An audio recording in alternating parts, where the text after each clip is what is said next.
Hi everyone, today I want to share with you how I made my first ever cyberpunk shoot.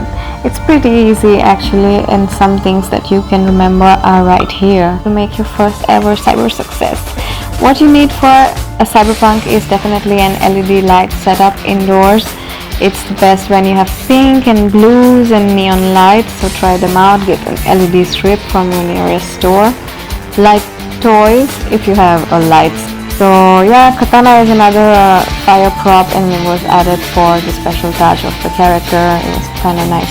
I see that the black color is kind of not so visible with the black couch, so that was something that I noted. Also go for any shiny reflective textures, which kind of gives a really nice look for cyber theme.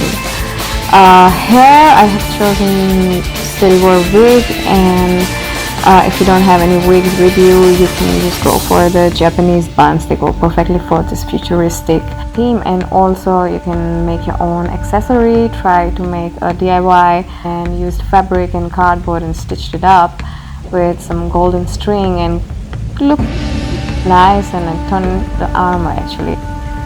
Thank you for watching this video, and I hope you're gonna try this cyberpunk style photo shoot.